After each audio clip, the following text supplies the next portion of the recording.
सिर्फ 25 साल की उम्र में 20 से ज्यादा मर्डर और आज तक कितनी बार कानून के हाथ ना लगने वाला ये शख्स शिव प्रकाश शुक्ला।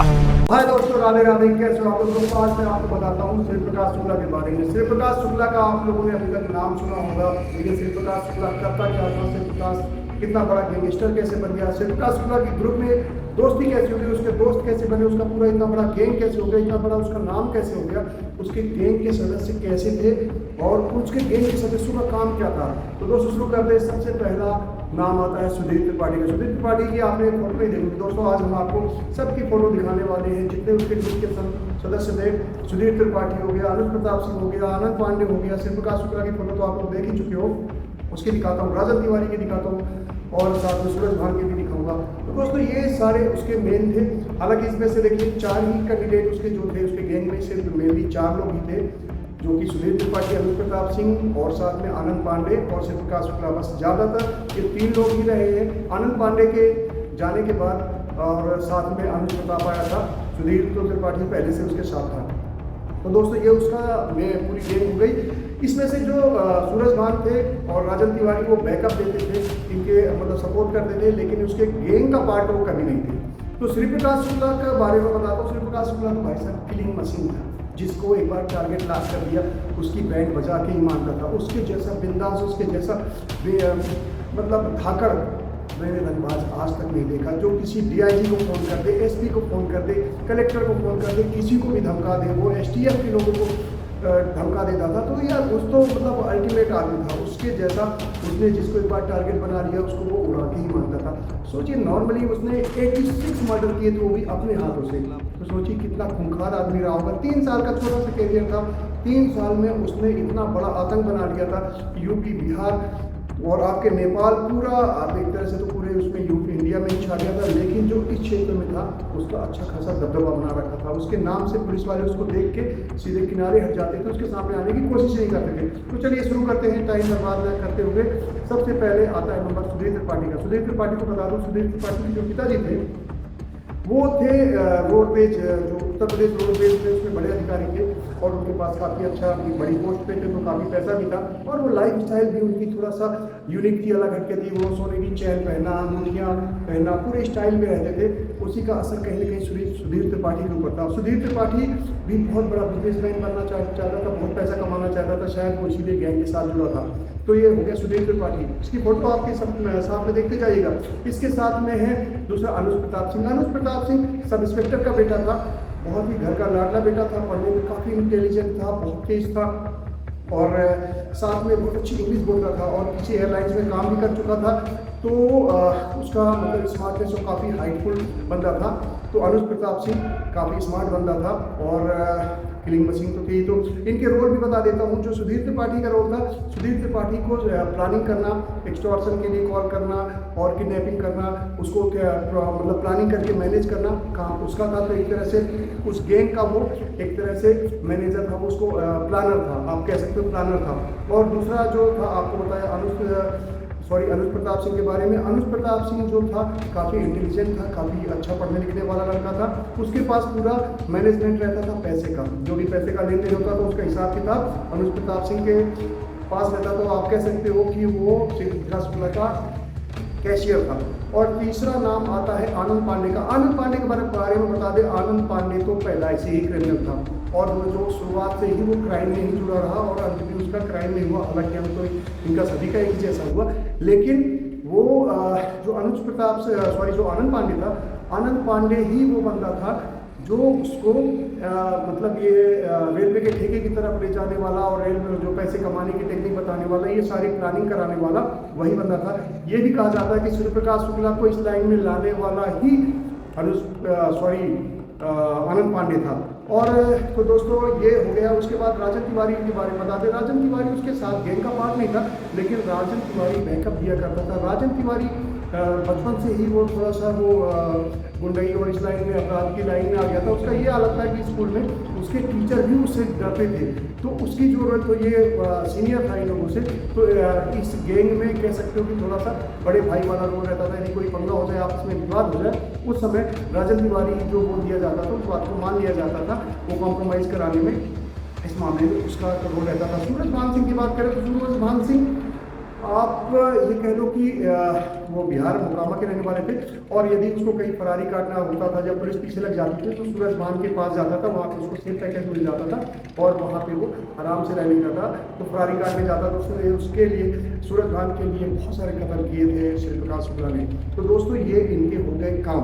अब मैं इनको बताता हूँ, तो इनको चारों पांचों को मिला के इनकी हो गई गेम तैयार। अब ये इनको मैं बता देता हूँ कि इनकी मुलाकात कैसे कैसे हुई थी। राजन तिवारी को कहा जाता है कि राजन तिवारी तो उनके रिलेशन में थे कहीं ना कहीं से, तो वो बचपन से ही वो जानते थे, और साथ में सुधीर त्रिपाठी भी आसपास ही रहता था, इसलिए सुधीर त्रिपाठी भी उसका श्री प्रकाश शुक्ला का बचपन का ही दोस्त था। उसके बाद आता है अनुज प्रताप सिंह। अनुज प्रताप सिंह की मुलाकात कैसे हुई? अनुज प्रताप सिंह ने एक बार जब श्री प्रकाश शुक्ला ने पहला मर्डर किया था राकेश तिवारी का, उस समय जब वो जेल में था, तो जेल में रहते वक्त उस समय नीरज सिंह उसका एक दोस्त हुआ करता था श्री प्रकाश शुक्ला के दोस्त का मर्डर कर दिया था आनंद पांडे ने, और वो किसी दीपक मारवाड़ी के कहने पे, सोना सिंह और दीपक मारवाड़ी के कहने पे आनंद पांडे ने मर्डर कर दिया था। तो वो जब निकल के आया, श्री प्रकाश शुक्ला को पता चला कि आनंद पांडे ने मर्डर किया, तो श्री प्रकाश ने ठान लिया कि मैं अब आनंद पांडे को मारूंगा।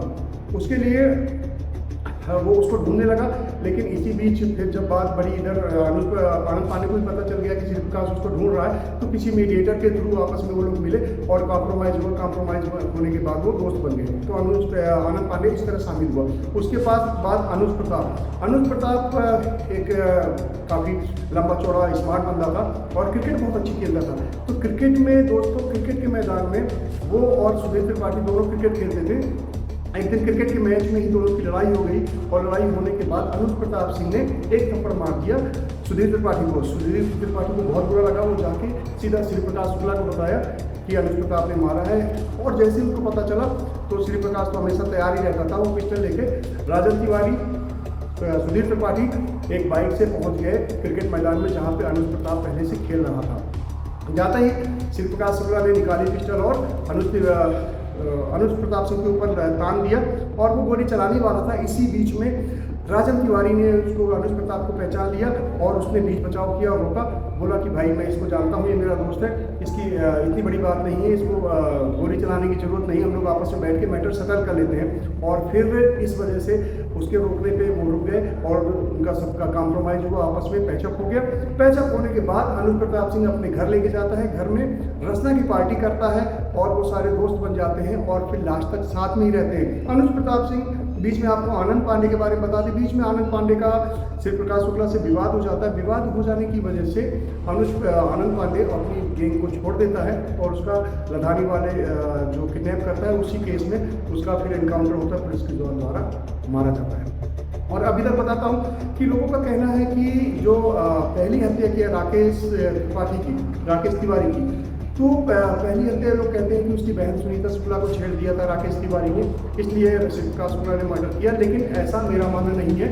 मेरा मानना ये जो हमारी रिसर्च बताती है उसके हिसाब से राकेश त्रिपाठी जो था पॉलिटेक्निक कर रहा था, पॉलिटेक्निक में वो उसकी जान की बेइज्जती, वो डॉन जैसा रहता था, और उसके साथ में जब धर्मेंद्र शुक्ला भी मिल गया था तो और ज़्यादा आकड़ में रहने लग गया था। इधर श्री प्रकाश शुक्ला भी बॉडी बिल्डर था, काफ़ी एक्सरसाइज करता था और पहलवानी करता था, कुश्ती लड़ता था, तो वो तगड़ा था ही और वो भी शैतान भी था ही। तो उसकी राकेश तिवारी के साथ अदावत होती है स्कूल में, और अदावत होने के बाद एक बार राकेश तिवारी श्री प्रकाश शुक्ला को मारता है MM नर्सिंग होम के सामने।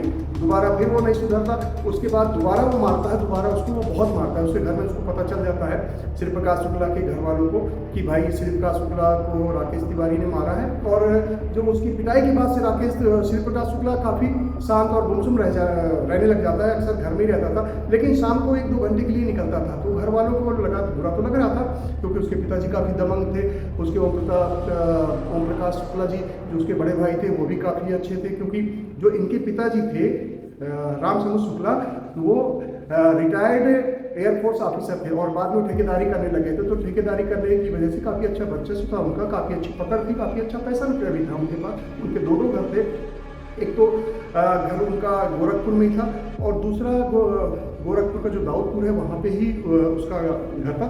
दूसरा घर था वो गोरखपुर से 50 किलोमीटर दूर मामखोर गांव है, मामखोर गांव में उसका दूसरा घर है। दोनों घर भी आपको दिखा रहा हूँ, तो ये आप देख सकते हैं। तो उसके साथ क्या होता है कि जब ये पिट जाता है तो काफ़ी शांत रहने लगता है, गुमसुम रहने लगता है। तो घर वालों को लगता है चलो इतने से में ही हो गया, अब ये शांत हो गया और आराम से रहने लग गया। तो उन लोगों को काफ़ी कंफर्ट हो गए। 1-1.5 महीना गुजर गया।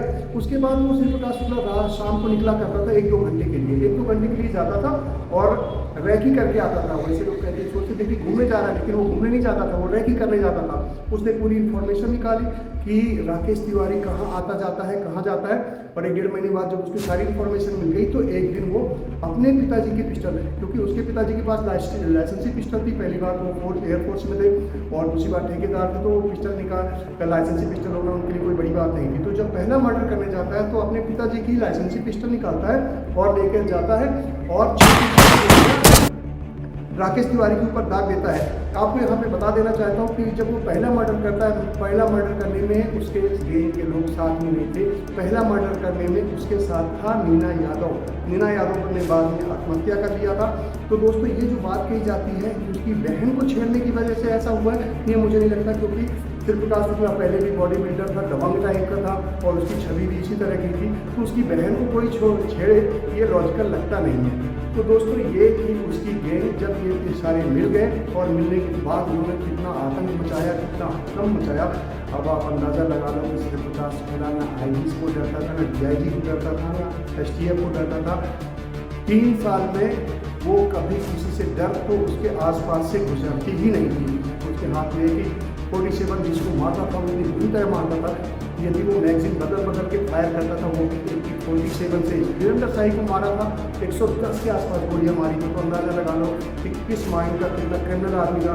इधर ब्रज बिहारी प्रसाद का मर्डर करता है, उधर भगवान यादव का मर्डर करता है। नॉर्मल आदमी का मर्डर करने में उसका कोई इंटरेस्ट नहीं था। उसका इंटरेस्ट सिर्फ और सिर्फ होता था कि वो बड़ों को मारे ताकि नाम हो और हाईलाइट में। उसको एक चीज़ और थी, उसको एक बीमारी थी। उसको बीमारी ये थी कि उसको पेपर में छाए रहने का उसको टशन था। तो जब वो ऐसा करके आता था, वो न्यूज़ एजेंसी को फ़ोन करके बोला भी करता था कि मैंने किया है, किसी और को क्रेडिट नहीं मिलनी चाहिए। इस तरह का था अपराधी।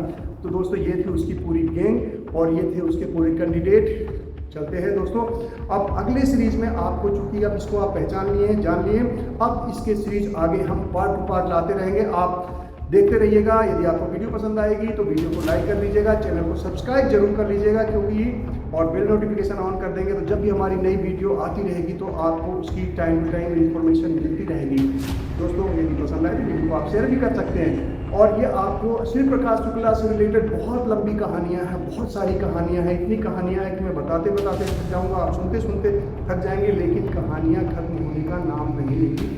मैं आपसे प्रॉमिस करता हूँ, बिल्कुल सच्ची एग्जैक्ट मैं आपके लिए पूरी शिव प्रकाश शुक्ला की सीरीज लेके आ रहा हूँ। तो दोस्तों साथ में रहिएगा, बने रहिएगा। चलते दोस्तों फिर मिलेंगे। बाय दोस्तों, राधे राधे।